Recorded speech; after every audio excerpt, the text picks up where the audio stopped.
Yes, but one more example is there, and I feel that it is also important that you should be aware of. Your example is find P inverse if it exists given P is equals to 10 minus 2 minus 5 and 1. ठीक है. So if I go for applying ERO, तो उसके accordingly मेरे पास क्या बन जाएगा, P is equals to IP. But until or unless I am told using elementary row operation or column transformation, it's my choice whatever I want to. इसलिए अगर मैं elementary row operation apply कर रही हूँ तो I just suggest कि आप सभी elementary column operation भी अप्लाई करके देख लीजिएगा. आपकी प्रैक्टिस भी हो जाएगी और क्वेश्चन की वेरिफिकेशन भी हो जाएगी. ठीक है. सो P इक्वल टू IP लिखा हमने. ठीक है.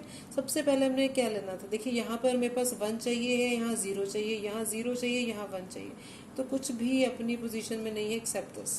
ठीक है.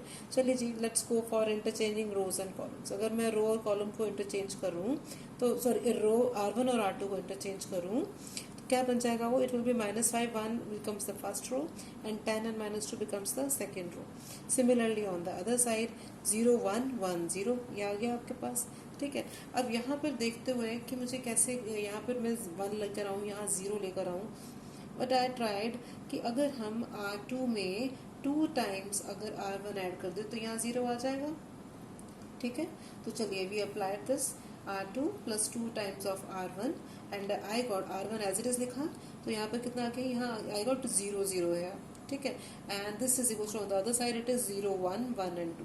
अब यहाँ इस पर एक जो इम्पोर्टेंट बात जो सबको याद रखनी है एंड दैट इज कि जब भी कभी हम कोई भी, चाहे हम वो रो ट्रांसफॉर्मेशन कर रहे हों चाहे कॉलम ट्रांसफॉर्मेशन कर रहे हो, बेटा अगर कोई पूरी रो या कोई पूरा एक कॉलम 0 0 बन जाए, ठीक है, ये ध्यान से बात याद रखिए कि अगर कोई पूरी रो या कोई पूरा कॉलम सभी एंट्रीज 0 0 आ जाए, then it means that the inverse of that matrix does not exist. ठीक है. Inverse of that matrix does not exist. So you all have to remember that while transforming a matrix on left side, ठीक है, using elementary row operation or column operation, if all the entries, all the elements of any row or column becomes 0, then inverse does not exist. ये सबने याद रखना है. अब जो आपको मैं बिगिनिंग में समझा रही थी कि यहाँ पर हमने आई ए यूज़ करना है, ए आई यूज़ करना है, वो मैं क्यों बता रही थी, बेटा ये बोर्ड में क्वेश्चन आता है and it is a tricky question. और ये इस बार भी आया हुआ था, 1 मार्क क्वेश्चन था जो कि मैक्सिमम बच्चे छोड़ देते हैं. सिर्फ 5 to 10% बच्चों ने ये क्वेश्चन अप्लाई किया था. ठीक है. क्वेश्चन था आपके पास आया कि you are given 1 2 0 1 is equals to 1 0 2 by 5 minus 1 by 5 into 1 2 2 1. कहते do R1 says changing to R1 plus 2 times of R2. ठीक है. ये करके दिखाओ. तो मैक्सिमम बच्चों ने तो कहा कि ये तो हो ही नहीं सकता, कैसे कर सकते हैं. यहाँ हमारे पास जब मल्टीप्लिकेशन हो रही है, अभी तक जो हम क्वेश्चन कर रहे हैं उसमें a इज इक्वल्स टू आई ए या a इज इक्वल्स टू ए आई है. यहाँ तो सारी मैट्रिक्स दे रखी है तो हम मल्टीप्लिकेशन कैसे करेंगे. बेटा ध्यान दीजिए, करने वाली बात क्या थी, it was just a trick.